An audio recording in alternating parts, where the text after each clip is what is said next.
In Afghanistan, they murdered my father and brother for letting me play football. I was just a 15-year-old girl who dared to dream of stadiums and victories. They thought by taking my family, they would destroy my spirit. Instead, they created an unstoppable force. Today, I captain Afghanistan's women's team in exile, and have helped smuggle 50 young female athletes to freedom. They wanted to erase us from the field. Now, my name echoes in stadiums across the world. This is how I transformed grief into goals that changed history. The first time I kicked a football, I was 7 years old. It wasn't a real ball, just a bundle of rags tied with string that my brother Kareem had made. But the moment my foot connected with it, sending it soaring across our small courtyard, I felt something awaken inside me, a joy so pure it seemed almost dangerous. My name is Laila. I was born in a remote village in northern Afghanistan where mountains cradle the horizon and tradition weighs heavier than those ancient peaks. Girls in my village didn't run. We didn't compete. We didn't dream of stadiums and victories. We prepared for marriages and motherhood, for lives lived within walls. But my father was different. A former school teacher before the Taliban's first rise to power, he believed education, and even play, belonged to everyone, regardless of gender. The body needs freedom just as the mind does, he would say, watching as Kareem taught me to dribble between makeshift goal posts. My mother would shake her head, anxious but unable to deny the light in my eyes when I played. My younger sisters, Parisa and Zainab, would cheer from the sidelines, too afraid to join but captivated by the game. In those innocent afternoons, shielded by our compound walls, football became our secret language of freedom. Every night before sleep, my father would tell us stories of a different Afghanistan, one that existed before war tore everything apart. There was a time, he'd say, his voice soft with memory, when women went to universities, when they played sports, when they walked freely through the streets of Kabul. I would close my eyes and try to imagine this magical world he described, so different from the only reality I had ever known. Sometimes, when he thought no one was watching, I'd catch my father staring at the mountains that surrounded our village, his eyes filled with a sadness I was too young to understand. Only years later did I learn he had once dreamed of becoming a famous football player himself, before wars and regimes crushed those aspirations. Everything changed when I turned 12. The village elders had become increasingly strict under pressure from fundamentalist factions. Girls were being married younger. The small school that had once cautiously accepted girls was now forbidden to us. It's too dangerous now, my mother pleaded with my father. People are watching. They're talking about Laila and her ways. My father's face grew lined with worry, but at home, he still let me play. Just keep it within these walls, he warned. The world outside isn't ready. But the passion for football isn't easily contained. I convinced my brother to take me to the outskirts of the village where boys gathered to play real matches. Hidden behind a headscarf and loose clothing, I watched from a distance, absorbing every technique, every strategy.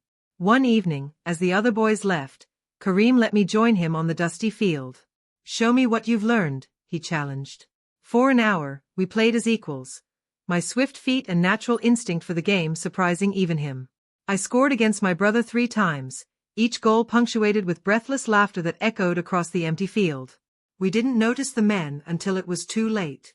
They came from the village, 4 of them, faces dark with rage. I recognized our neighbor, a man who had once shared tea with my father. What is this shameful display, he spat.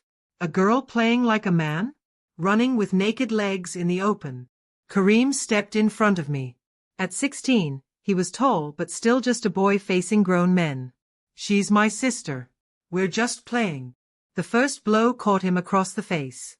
The second dropped him to his knees. Stop! I screamed, trying to shield him.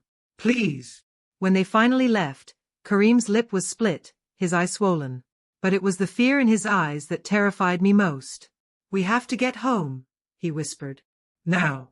We crept back to our house, but the village had already begun to buzz with the scandal. A girl playing football in public. A family defying moral codes.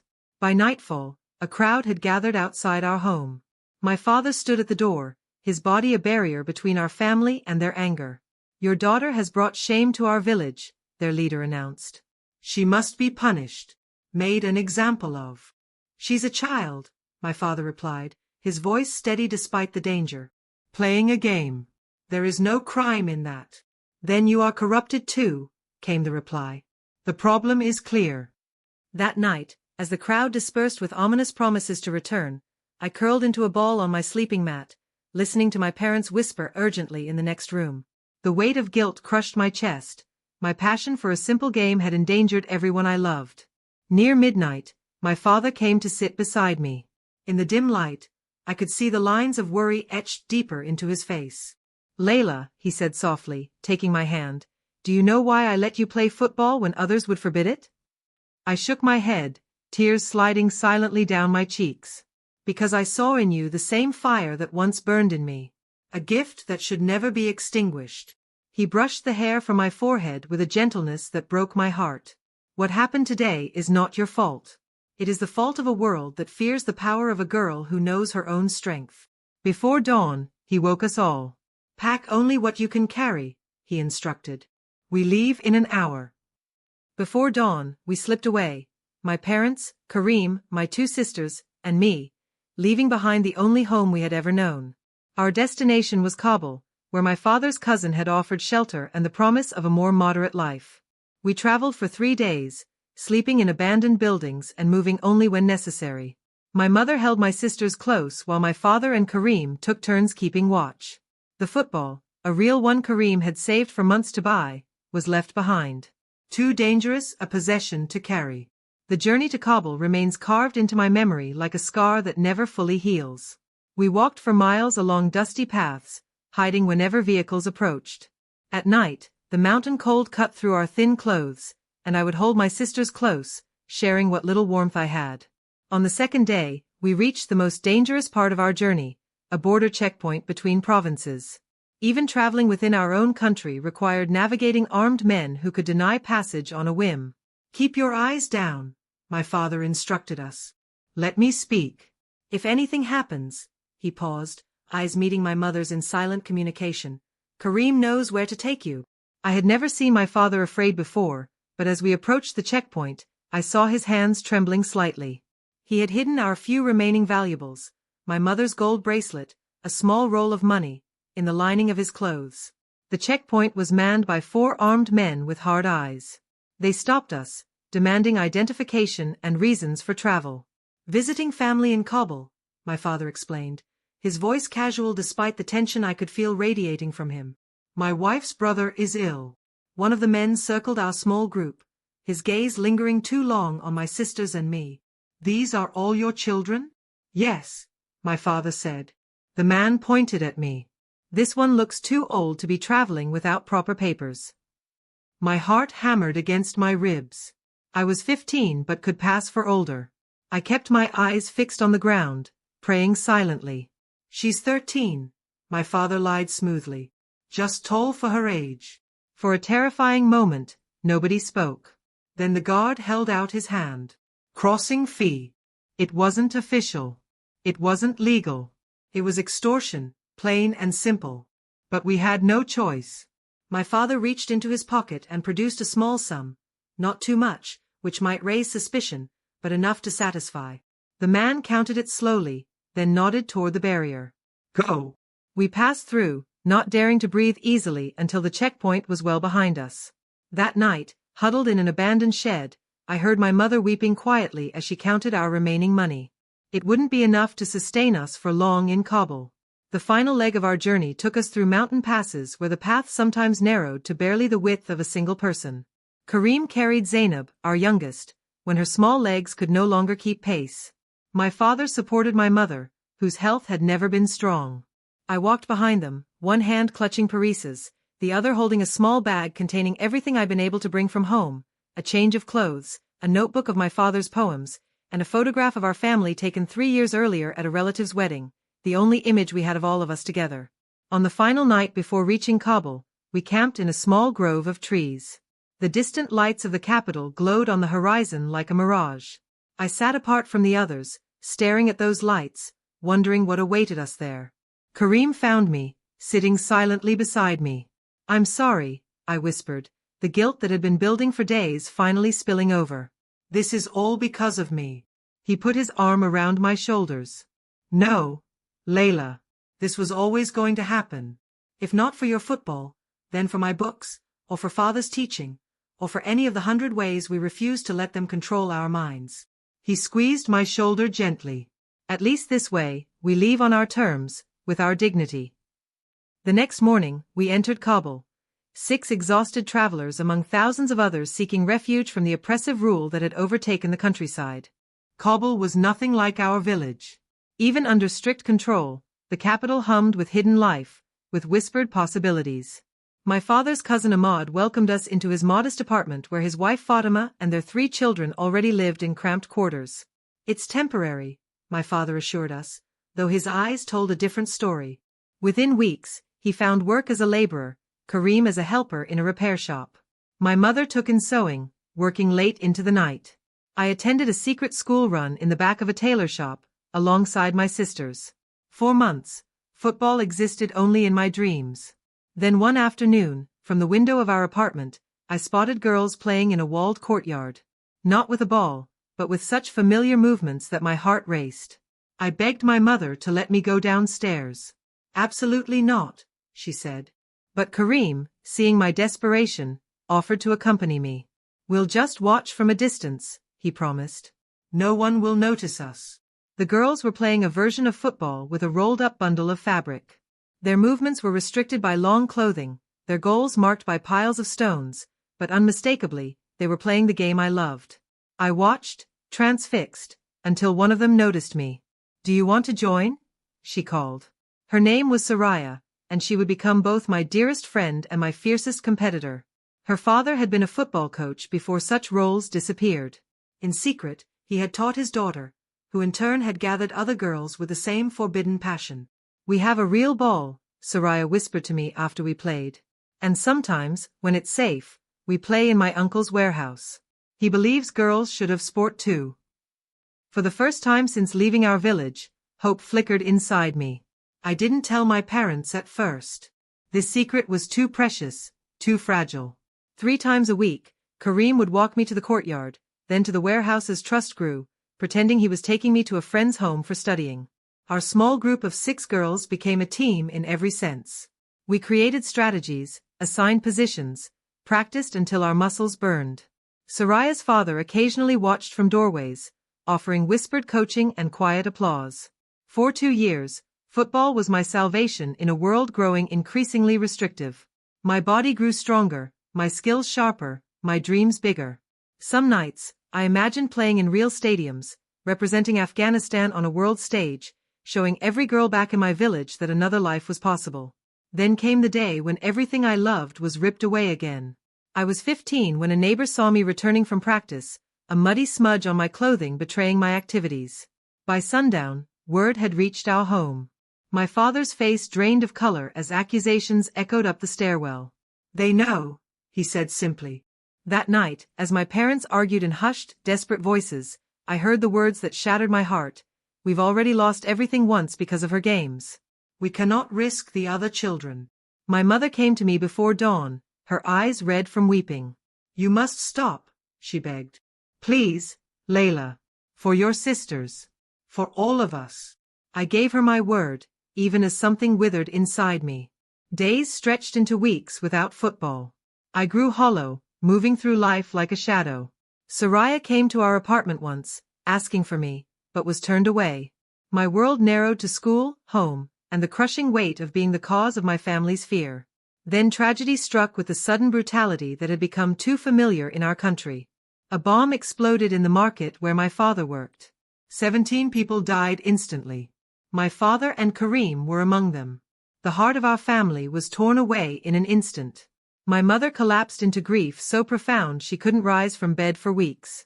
Suddenly, at 15, I became responsible for my 2 younger sisters and our survival. I received the news from Ahmad while washing clothes in the small courtyard of our apartment building. His face told me everything before he spoke a word. There was an attack, he said, his voice hollow. The market near the old mosque. I dropped the wet cloth I was holding. Baba and Karim. He shook his head slightly, tears filling his eyes. I'm sorry, Laila. The world tilted beneath my feet. Sound faded to a distant roar. I remember Ahmad catching me as my knees buckled, remember hands guiding me inside, remember faces swimming before me speaking words I couldn't process. I was the one who had to tell my sisters. Parisa, 12, and Zainab, 9, had been playing a quiet game in the corner of our room when I returned. They looked up at me with smiles that shattered what remained of my heart. "Where's Baba and Kareem?" Zainab asked, her small face confused by my tears. How do you tell a child that the father who kissed her good night will never return? That the brother who carried her on his shoulders through mountain passes is gone forever? I gathered them in my arms, their small bodies trembling as understanding dawned. Their wails of grief still echo in my nightmares. We couldn't even bury them properly. The explosion had been so devastating that many families received only fragments to lay to rest. We were given 2 small bundles and told they contained what remained of our loved ones. Whether this was true or simply a mercy from officials overwhelmed by the aftermath, I will never know. The funeral was brief, performed under the watchful eyes of authorities who viewed even grief with suspicion. No photographs were permitted. No public displays of mourning beyond what religion strictly prescribed. Even in death, they controlled how we could honor our beloved. That night, I cut off a lock of my hair, an ancient gesture of mourning forbidden by current customs. I hid it inside my father's copy of Rumi's poetry, alongside the photo of our family that now represented a world that no longer existed. My mother remained bedridden for weeks after, her body present but her spirit seemingly departed with her husband and son. I would feed her like a child, spooning simple broth between cracked lips, bathing her unresisting form, whispering reassurances that sounded hollow even to my own ears. At night, after my sisters finally succumbed to exhausted sleep, I would slip outside to the small balcony of our apartment. There, under stars that seemed coldly indifferent to our suffering, I would allow myself a few moments of private anguish, silent tears for the father who had defied convention to let his daughter dream, for the brother who had protected those dreams with his own body. The small football team I had discovered in Kabul sent a representative, Soraya's father, to offer condolences. He stood awkwardly at our door, his weathered face etched with genuine sorrow. "Your father was a brave man," he said simply, "and your brother had the makings of a fine coach." He pressed something into my hand before leaving, a whistle on a cord. It was Kareem's. He was learning to train the younger boys. That whistle became my talisman, a physical connection to the brother I had lost. I wore it hidden beneath my clothes, its cool metal a constant reminder against my skin. Ahmad and Fatima did what they could, but with their own family to support, their resources were stretched thin. I left school to find work, eventually securing a position cleaning at a small clinic run by an international aid organization. Football became a luxury I couldn't afford to even think about. Dreams of playing gave way to the immediate needs of survival: food, shelter, safety for what remained of my family. Months passed. My sisters returned to school while I worked. My mother slowly emerged from her grief, finding piecemeal sewing work again. We created a new normal built on the absence of those we had lost. One afternoon at the clinic, I was mopping floors when I overheard 2 foreign aid workers discussing a football program for Afghan girls, run discreetly with international support. My hands stilled on the mop. My heart, dormant for so long, stuttered to life. "Excuse me," I said in the careful English I'd learned at school. "This football program, where is it?" The women looked surprised, then thoughtful. "Are you interested in football?" one asked. "I used to play," I said, the words feeling strange on my tongue after so long. "Before." The woman named Sarah gave me details, an address, a time, a contact person. "They're careful," she assured me. "Safety is their priority." That night, I retrieved the one thing I had kept hidden since the bombing, Kareem's whistle. I held it in my palm, feeling its weight, remembering how he had dreamed of coaching someday. "What would you tell me to do?" I whispered to the empty room. In the silence that followed, I could almost hear his voice. "Play, Laila. Always play." The next morning, before I could lose my courage, I walked to the address Sarah had given me. It was in a relatively affluent area of Kabul, behind high walls that revealed nothing of what lay within. A guard stopped me at the entrance, his expression suspicious. "I'm here for the football program," I said, heart pounding. He studied me for a long moment before speaking into a radio. Minutes later, a woman appeared, tall, athletic, with a confidence in her stance I had rarely seen in Afghan women. "I'm Maryam," she said. "Who sent you?" "Sarah, from the International Clinic." I hesitated, then added, and my brother Kareem. He died in the market bombing last month. Something in her face softened. Come inside. Behind those walls lay a different world, a full-sized football pitch with proper markings, real goal posts, and equipment I had only ever seen on smuggled television broadcasts. A group of girls around my age were already running drills, their movements disciplined and purposeful. Have you played before? Miriam asked. In answer, I pulled Kareem's whistle from my pocket. My brother was teaching me since I was 7. We played in secret, back in our village. She nodded slowly. Show me. For the first time since the bombing, I felt truly alive. The ball at my feet awakened muscle memories that grief had buried. I ran. I dribbled. I took shots that found their targets with satisfying precision. Years of playing on uneven ground had given me an agility that surprised even myself. When I finally stopped, breathless, I found Miriam watching me with undisguised interest. You have raw talent, she said simply. But more importantly, you have heart. We train 3 times a week. Can you come? I work at the clinic, I explained. And I have my mother and sisters. We can arrange a stipend, she said. Small, but it might help. Many of our players are supporting families. That night, I faced my mother across our small dinner table. My sisters were already asleep, curled together on their shared mattress. I want to try something, I said carefully. A program for girls. To play football. Her face hardened. Haven't we lost enough because of this game? The words cut deep, but I pressed on. Baba and Kareem didn't die because of football. They died because of hate and violence. Things that would exist whether I played or not. I reached for her hand.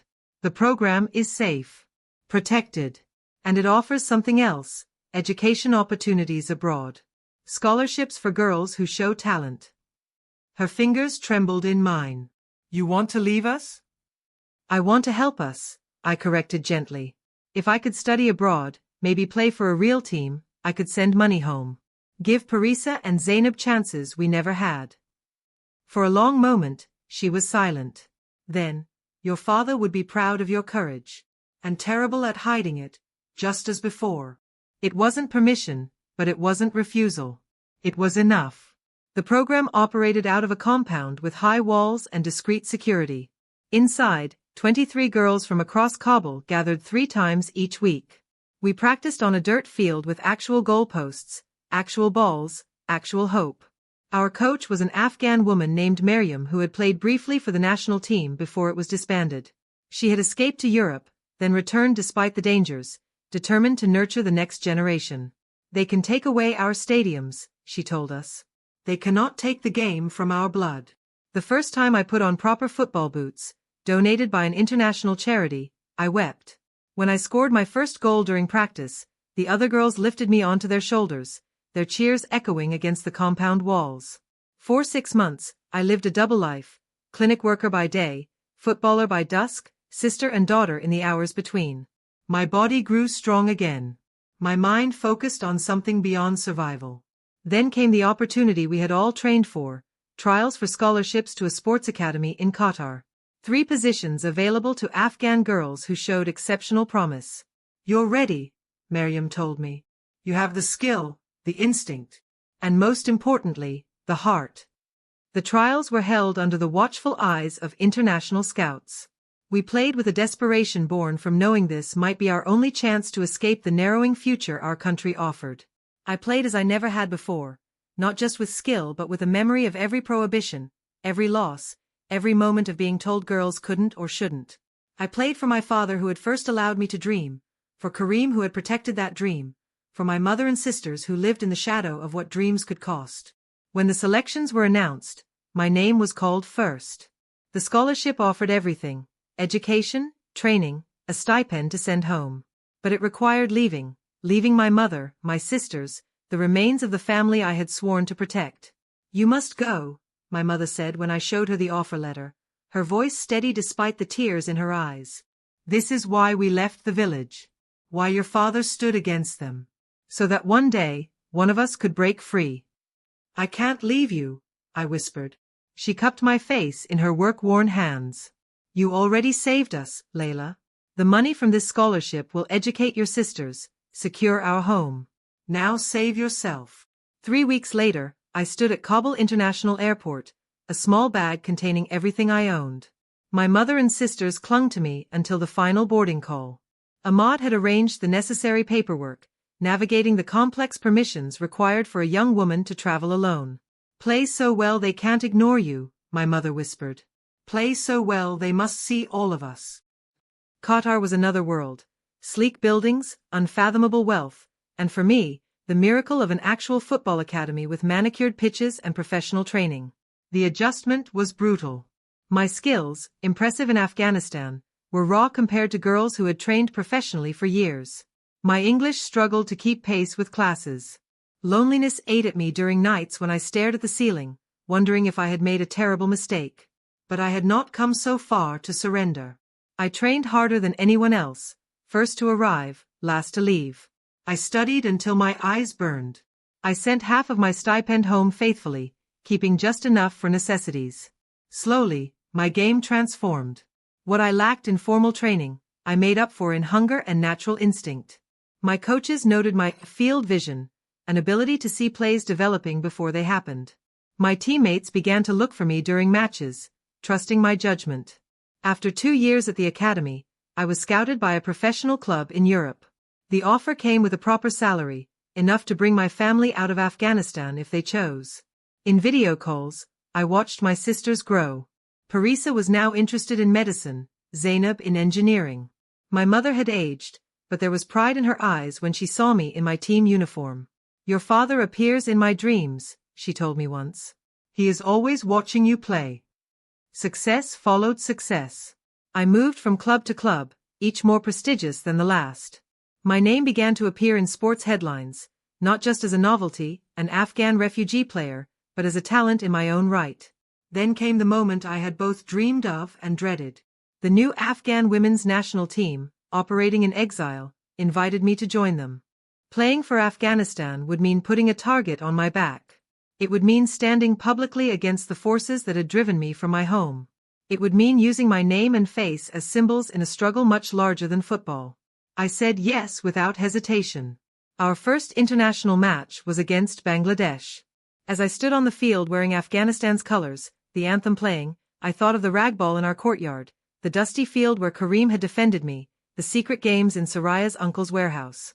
I thought of my father and brother, whose deaths had nothing and everything to do with this moment. When I scored in the 63rd minute, sending the ball into the top corner with a precision that left the goalkeeper motionless, I didn't celebrate. I simply raised my eyes to the sky and touched the 2 small photos I kept in my wristband, my father and Kareem, smiling from a time before everything broke. That goal made headlines around the world.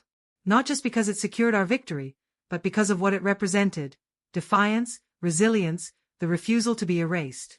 Journalists asked about my journey, hungry for the refugee success story. I gave them something else, the truth about what was still happening to girls in Afghanistan who dared to dream of sport. I spoke of teammates who received death threats, of players still in hiding, of a generation whose talents were being systematically extinguished. I don't play despite being Afghan, I told them. I play because I am Afghan. Because our daughters deserve the right to run, to compete, to excel, just as our sons do. Today, I captain the Afghan women's team in exile. We compete internationally, carrying a flag that represents both a painful past and a possible future. Through a foundation I established, we've helped smuggle over 50 young female athletes out of Afghanistan, creating pathways for their talents to flourish. My mother and sisters eventually joined me in Europe. Parisa is studying medicine. Zainab is completing an engineering degree. My mother, who once feared football would destroy our family, now never misses a match. Last year, I returned to the refugee camp where Soraya's family had settled after fleeing Afghanistan. We held a football clinic for young girls, many of whom had never seen women play professionally.